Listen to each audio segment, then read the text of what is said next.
Bagaimana kondisi terkini di Gaza? Kita tanyakan kepada sukarelawan Lembaga Kemanusiaan Mercy, Fikri Rofiul Haq di jalur Gaza. Selamat siang, Mas Fikri, waktu Indonesia Barat. Gambarkan kepada kami bagaimana untuk kondisi terakhir di Gaza secara umumnya saat ini. Ya, selamat pagi,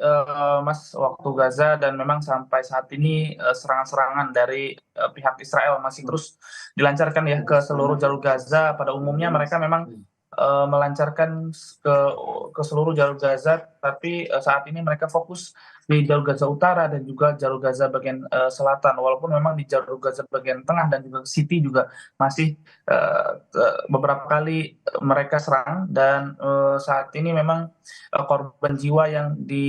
dari saya informasi dari Kementerian Kesehatan bahwa, lebih dari 18.600 warga meninggal syahid dan, mayoritas mereka adalah anak-anak,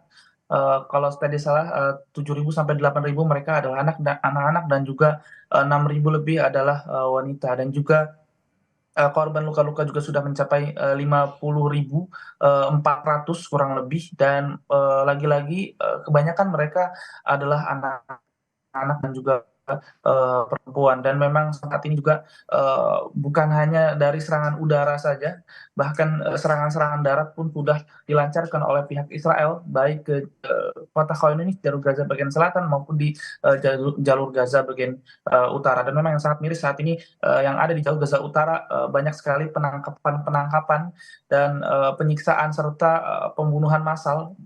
dari pihak, Israel terhadap warga sipil yang mereka masih terjebak, di sana dan mereka memang berlindung di sekolah-sekolahan, PBB dan,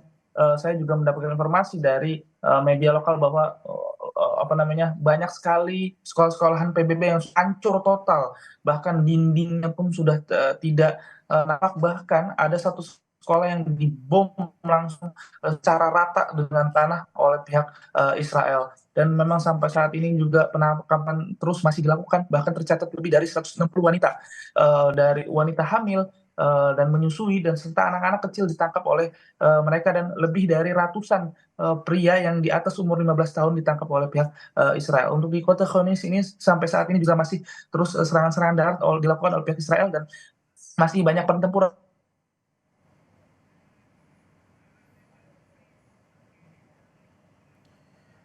Baik, kami akan coba untuk memperbaiki saluran telekomunikasi kami dengan relawan Mercy Fikri Rofiul Haq yang masih berada di Gaza Selatan. Tadi juga disebutkan bahwa memang serangan-serangan ini juga masih terjadi. Mas Fikri, ini serangan-serangan ini tadi sempat kami highlight ini masih kemudian terjadi. Apakah ini yang menjadi alasan juga untuk Mas Fikri ini mengevakuasikan diri ke Gaza Selatan? Dan bagaimana untuk proses kemarin evakuasinya? Apakah masih terdapat banyak serangan saat proses evakuasi di sana? Iya memang, kami memang, tinggal di Gaza bagian utara di Wisma Dr. Jose Rizal yang satu lingkungan dengan Rumah Sakit Indonesia. Kami memang berjuang, sampai titik nafas terakhir karena memang, eee, seperti yang saya sampaikan yang di dekat area Rumah Sakit Indonesia, di luar area Rumah Sakit Indonesia dan saat itu sudah ada serangan langsung ke bangunan Rumah Sakit Indonesia sebelum kami evakuasi sehingga, Direktur Rumah Sakit Indonesia, memerintahkan untuk, para pengungsi, korban luka-luka, para, apa namanya, jurnalis, serta para relawan, serta yang ada seluruh di Rumah Sakit Indonesia saat itu, mereka untuk mengungsi ke jalur Gaza bagian, selatan dan juga memang, ketika sebelum genjatan senjata pun, mereka juga ketika kami sudah berhasil dievakuasi ke jalur Gaza bagian selatan dan sebelum genjatan senjata itu, terjadi pada Jumat lalu ya, pada Jumat, 2 pekan lalu kalau tidak salah dan memang, mereka juga sudah menghancurkan beberapa, bangunan di Rumah Sakit ini serta wisma kita, sehingga memang saat ini Rumah Sakit Indonesia tidak bisa dapat beroperasi dan memang ketika kita, evakuasi ke jalur Gaza Selatan, di situ ada, checkpoint oleh pihak, Israel antara Gaza Utara dan juga Gaza Tengah dan di antara Gaza Utara dan Gaza Selatan maksud kami dan, mereka berada di jalur Gaza bagian tengah dan memang di situ semua warga, diperiksa dan memang karena kami memang warga negara asing, kami hanya membantu korban luka-luka untuk menurunkan mereka dari bis karena mereka memerintahkan begitu, dan juga kami membantu untuk menaikkan lagi korban untuk kita naikkan lagi ke bis. Dan saat itu memang Oke. bis yang yang harusnya bisa menumpang 50 warga saat itu dipepet-pepet sampai 120 sampai 150 warga. Baik, Mas Fikri, ini kan dievakuasi untuk masyarakat ataupun juga korban luka-luka yang berada di sana. Ini korban ini dievakuasi karena apakah rumah sakitnya ini benar-benar sudah tidak bisa beroperasi, dan kalau iya, dibawa kemana kemudian untuk korban ini, Mas Fikri? Iya, sebenarnya Rumah Sakit Indonesia ini memang sudah lama sekali kehabisan solar, sehingga memang kami dari organisasi Medical Emergency Rescue Committee yang memang memfokuskan membantu Rumah Sakit Indonesia, sudah kita membeli 3.000 lebih, 3.000 lebih ya liter minyak goreng untuk mengganti solar tersebut. Ya, untuk menyalakan generator Rumah Sakit Indonesia, dan memang sudah berhari-hari sampai hari terakhir pun Rumah Sakit Indonesia masih tetap menyala dengan apa namanya, bukan dari solar namun dari minyak goreng, dan juga beberapa kali kita sudah mengambil obat-obatan segala macam. Sebenarnya kalau memang serangan darat ini memang belum memasuki jalur Gaza Utara, Rumah Sakit Indonesia masih terus bisa beroperasi dengan semaksimal mungkin kita membantu apa, dengan minyak goreng kita menyalakan generator tersebut, dengan obat-obatan yang terus kita insya Allah kita ambil, dan paket-paket makanan yang kita bagikan ke tim medis yang ada di Jalur Gaza Utara. Namun karena eee, apa, serangan darat sudah, bayangkan saja apa namanya,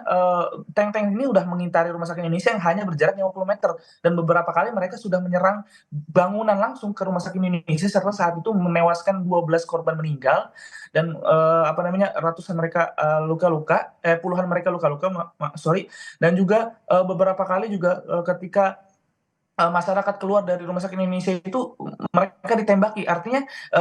saat itu memang ketika serangan-serangan masih di sekitar area Rumah Sakit Indonesia, mereka masih berada di lingkungan atau di taman Rumah Sakit Indonesia. Namun pada saat itu 10 hari terakhir itu ketika kami kehilangan kontak, dan juga apa namanya, sebelum dievakuasi itu, mereka sudah tidak ada yang bisa lagi di taman, atau jadi mereka semua masuk ke dalam rumah sakit, bangunan rumah sakit. Sehingga jika memang ada warga yang keluar dari bangunan itu, banyak mereka yang ditangkap, korban meninggal pun sekitar hari tidak bisa dikuburkan karena tim medis, keluarga, pihak keluarga juga, atau masyarakat juga tidak berani untuk menguburkan mereka karena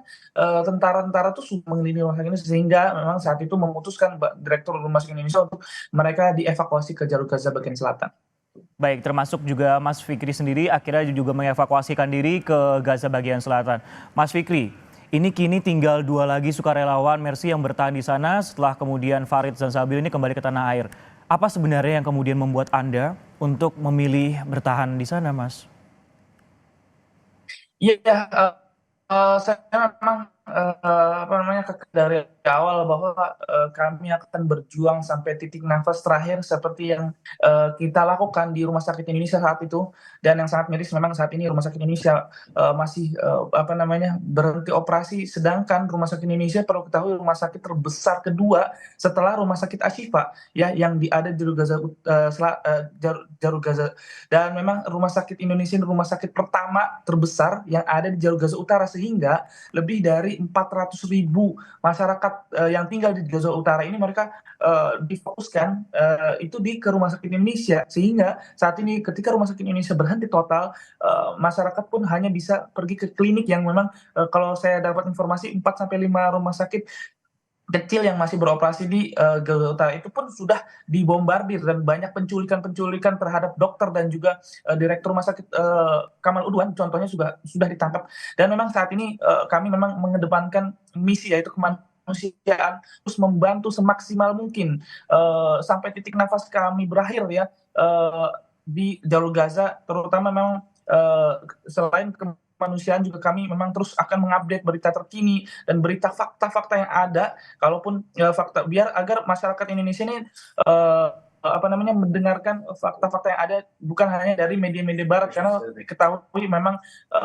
Mas juga tahu pasti media-media barat ini sering kali membelokkan berita-berita yang memang simpang siur begitu. Baik, kemanusiaan dan juga informasi. Ini menjadi alasan kemudian untuk Mas Fikri dan juga Mas Reza tetap bertahan di jalur Gaza dan juga bahkan sampai dievakuasi ke Gaza Selatan. Terima kasih telah bergabung di Kompas Siang bersama kami. Salam untuk Mas Reza dan sehat selalu di sana, Mas.